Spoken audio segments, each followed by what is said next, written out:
I started my career as a stand-up, and once I realized that society considered it a radical act to simply decide that the fact that you had something to say and you wanted to say it in front of people, I just thought, what's the point of wasting it on kind of garbage dating material when I'm going to get the same results of haters if I just have an opinion? I might as well have it about something. And then if I have it about something, maybe then I can have other people feel like I deserve to have an opinion, or I should think about things in a different way. And so for me, no one's asking women, hey, ladies, we need more of you to take front and center stage and have some opinions and run some things, right? You have to do it yourself. So I just did it. I just decided to, like the old saying says, like walk with the confidence of a mediocre white man. And I just decided to do that. And like, if I didn't know how to do something, I would teach myself. And that's what you have to do. No one's asking for us to topple the patriarchy.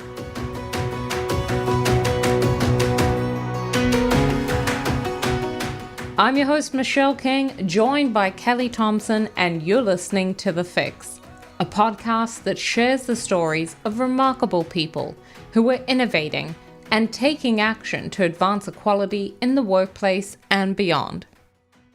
Inequality is everywhere, even when it comes to comedy.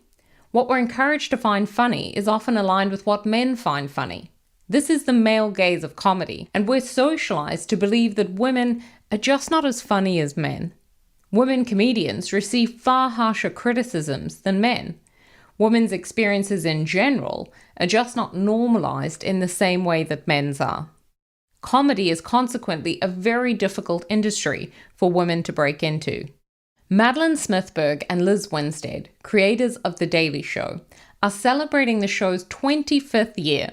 During her time as the executive producer of the show, Madeleine was responsible for casting Jon Stewart, Stephen Colbert, and Steve Carell, to name a few. She went on to earn a Peabody and an Emmy Award for her work. Liz was not only the co-creator of the show, but she's also the former head writer, drawing inspiration for the show from her early career in stand-up. What makes these achievements even more remarkable is that comedy is a highly male-dominated industry. Gender biases, like the belief that women are naturally less humorous than men, limit women's access to opportunities and pay. Gender stereotypes also place increased pressure on women to perform to a consistently high standard and avoid confirming negative beliefs about their capability. When The Daily Show started in the 1990s, it was the first political satire show of its kind. What Madeleine and Liz have clearly proved over the last 25 years is that women don't need to work the male gaze of comedy. In fact, when women tell their own stories, they provide greater opportunities to advance diversity in comedy more broadly. Women's experiences are valuable, funny and relatable, not just to women, but to everyone. Here Liz and Madeleine share how they began their careers in comedy. I started my career as a stand-up, and once I realized that society considered it a radical act to simply decide that the fact that you had something to say and you wanted to say it in front of people, I just thought, what's the point of wasting it on kind of garbage dating material when I'm going to get the same results of haters if I just have an opinion? I might as well have it about something. And then if I have it about something, maybe then I can have other people feel like I deserve to have an opinion, or I should think about things in a different way. And so for me, no one's asking women, hey, ladies, we need more of you to take front and center stage and have some opinions and run some things, right? You have to do it yourself. So I just did it. I just decided to, like the old saying says, like walk with the confidence of a mediocre white man. And I just decided to do that. And like, if I didn't know how to do something, I would teach myself. And that's what you have to do. No one's asking for us to topple the patriarchy. I think comedy, especially the type of comedy that we did and do, is a delivery system. It's like that spoonful of sugar thing where you're delivering hard opinions about sometimes really bad things, but you're making the experience of receiving that information, you're making that pleasurable in a weird way. So no one wants to be yelled at or lectured, but everybody loves to laugh. I had a very strange experience in my life. I grew up in New York City. My mother had 2 PhDs and was just a dynamo. And I was the first child, and I was raised to believe that I could be anything that I wanted. I lived in Manhattan. I thought everybody on planet Earth was Jewish and an artist. I was 17 when I met my first Republican, and I thought they were fictional characters. I didn't think they actually existed. And so when I got to college, I had heard talk of this man's world concept, but it had never really pertained to me. And so I thought about it for a second, looked around and thought, oh, this is a thing. And guess what? The mafia is real too. I had no idea. And then just sort of, brushed the glass off my shoulders and kept on going. I started at Letterman, and I was just very focused and worked very hard. And as Dave said, have really good ideas. And so I just rose and rose. And then after I got, sort of recruited to do the Jon Stewart show for MTV and then in syndication. And next thing I knew, I was running a show. And then the same people that had been at MTV were at Comedy Central. So Doug Herzog literally, it was almost physical force to get me to do The Daily Show. And I had no interest in it and turned it down for about almost a year, I want to say, until Liz was my neighbor. She'd been working with me on the Jon Stewart show. We had created a different show and pitched it to Comedy Central, and were in the building, and they were, forcing us to do it. But the recipe for the success of The Daily Show could never really be repeated, because the way that Doug got me to say yes, and then I got Liz to get on board, was they gave us a year of guaranteed being on the air, and we didn't have to do a pilot. So Liz and I, as we were developing the show and putting it together, had no fear of failure. And that is what really, above everything else, made the show what the show is, because we had the opportunity, people with passion and creativity and talent, to put together the strongest team that we could find.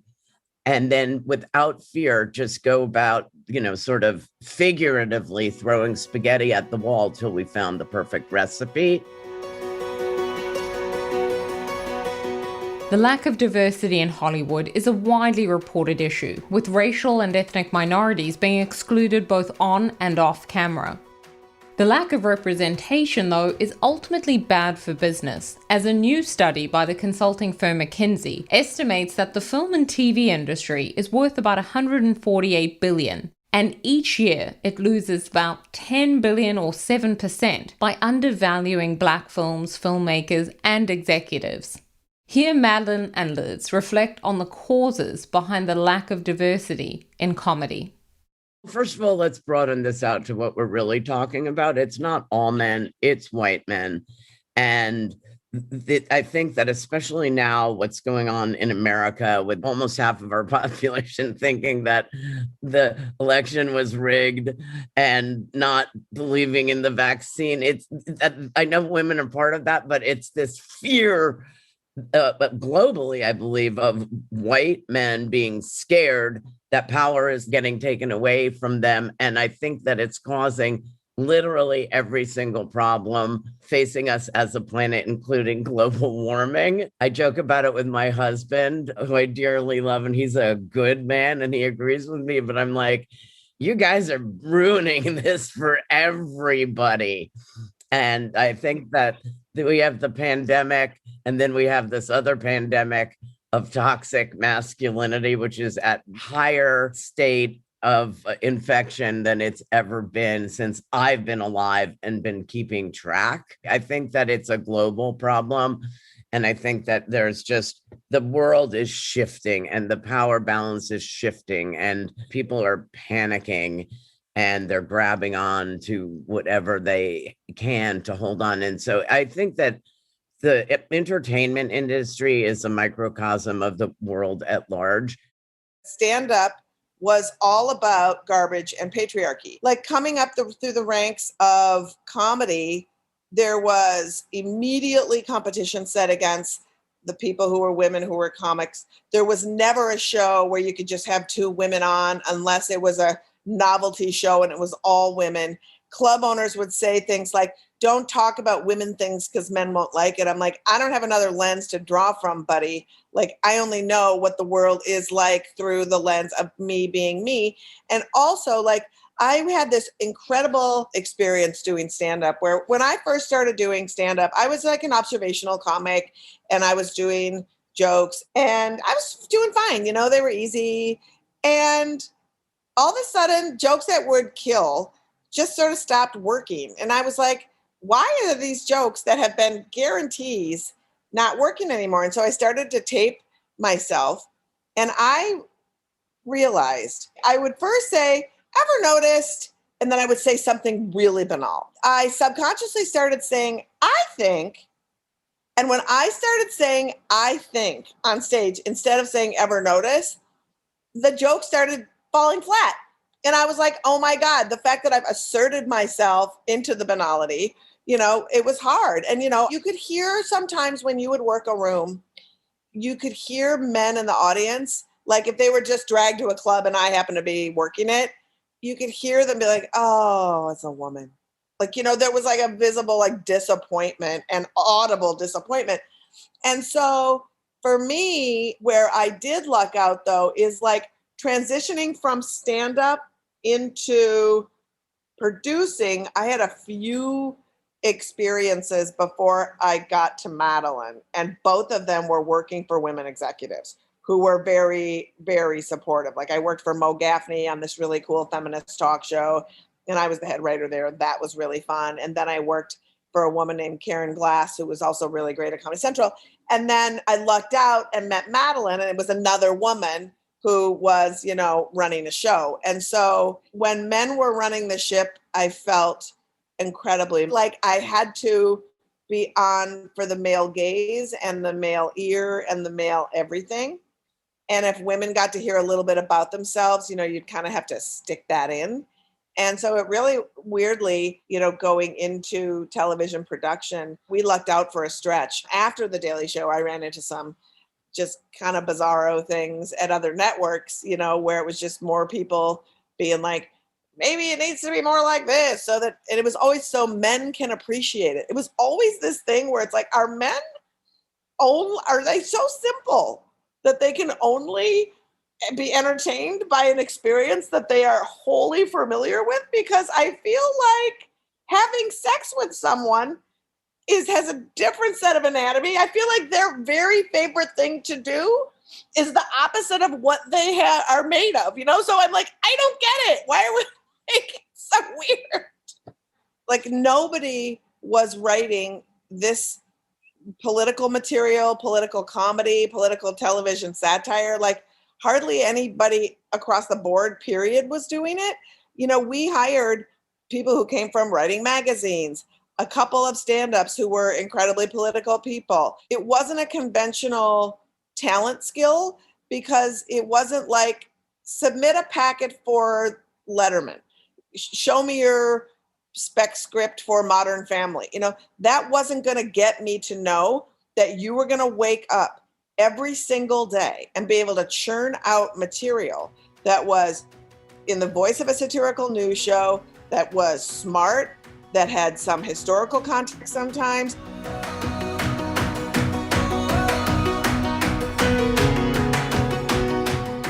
According to the McKinsey study, the persistent lack of diversity in Hollywood is the result of a number of hidden barriers dominating the industry. Those barriers exist across a complex, interwoven ecosystem of production companies, networks, distributors, and talent agencies. The end result may be the devaluing of diversity, resulting in limited opportunities on screen and off screen, as well as a lack of access to investment. For example, the study found that 92% of film executives are white, as are 87% of executives in television. Films with a black lead or co-lead are budgeted 24% less than movies that don't, a disparity that nearly doubles when there are 2 or more black people working as director, producer or writer. Here Liz shares her advice for advancing diversity in comedy. I would just say too, the world is not providing you a lot of tools. I know how to edit and make graphics, and I'm a one-man band if I need to be. And for me, I just feel like, look at the world around you. If all you see are people like yourselves, you're never going to be the best narrator, and nor are you going to understand profoundly who you need to hire and why, and the kind of people you'll be. And so I have, in subsequent shows, had very diverse staffs as far as gender and race. I work at a nonprofit now, which I'm really excited that this whole show is benefiting this nonprofit. And this nonprofit is 50% women of color and gender across the board, gender nonconforming people, trans folks. And it's important to have folks whose life experience you can talk about. How can you do satire if you're not talking about the people who are the most marginalized in the world that is created? And if those people aren't helping set the tone and also like putting it forth, you can. But to say, I can't find any women or I can't find any good Black writers, it's like, really? Are you on Facebook? Because I feel like if you just got on social media, you'd probably see a whole lot of hilarious people, or maybe turn on your TV or go to a protest, or I don't know, live in the world. So it is no more, and there's no excuse anymore. And also another thing I would say too is make sure that you have a strong executive team that is people of color and women, because they are the ones who are going to be hiring other folks as well. And it's not just about hiring people of color, it's about empowering leadership of color and women as well, so that they are the decision makers and they are setting the path and the tone and the narrative.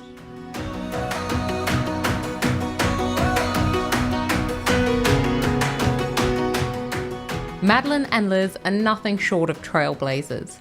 25 years of running a show that influenced the way people think about politics and culture is a remarkable achievement. Here, Madeline shares her advice for how to break into the industry, and more importantly, how to stay there.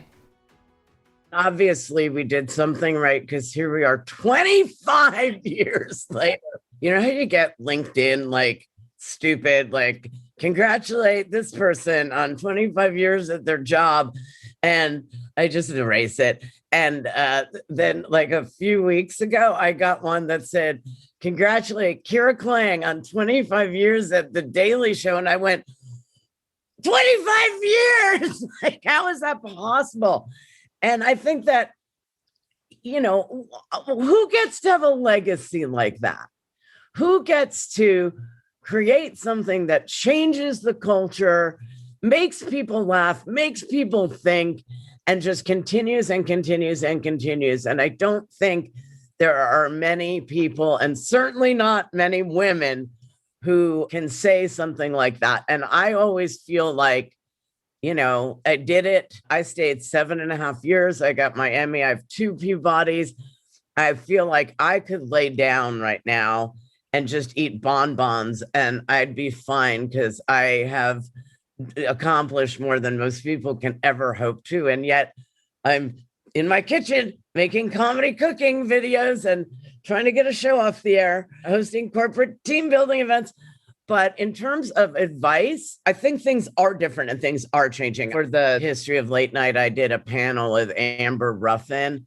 And I think that things really are changing. And I think it's because of what Liz said. Now there are examples. It's like there is a template. You can see what other people have done, and at least you may do it differently, but it's almost like if you're in training, first learn the basics. So there are faces that look like you. There are people that have your body parts. And what I always say, my advice to everybody, and I give a lot of advice, I'm like the universal mentor. It's just shut up and do it. Like, shut up and do it. If you want to write, write. Just keep writing and writing and writing and writing. And if you want to produce, start getting really good at taking coffee orders, because television is notorious for making everybody start, except the writers, at the very, very, very, very, very, very bottom, and don't give up. And now with YouTube, like, I was able to pilot a show that I am pitching, but never leaving my house. And so there really are opportunities to create and get your stuff out there. Just do what I did. Ignore the obstacles. You might get bruises and sometimes cut, but just ignore the obstacles. Believe in yourself. What Liz said, follow every opportunity, and then be open to the dream not looking exactly like what you're imagining it, but just keep following your passion. That's all I can say. And don't cry in meetings. As the saying goes, if you can see it, you can be it. Celebrating women leaders in male-dominated industries like film and television is absolutely critical to advancing the next generation. According to the latest inclusion report from the Writers Guild of America, white men accounted for most of the senior decision makers on television shows in 2019, like showrunners and executive producers. Racial and ethnic minorities comprise just 18% of these roles. Liz and Madeleine have broken 25 years of barriers, which is important to celebrate. But when it comes to advancing equity and equality for all, the goal is to get to a place where celebrating diversity is the norm, not the exception. I hope today's episode inspired you all to break barriers in your own careers and to think about how we can address systemic inequality in all of our workplaces along the way. Thank you so much for tuning in to today's episode. Just a quick announcement before you go, we have a new website. That's right, a brand new website. So please visit www.thefixpodcast.org, where you can get your weekly fix for equality. You can sign up to be a guest on the show, and you can also subscribe to our monthly newsletter. If you want to support our work, then please also subscribe to this podcast and leave a review on iTunes, Spotify, Podbean, or wherever you get yours. Thanks again for tuning in, everyone, and I'll catch you all again next week.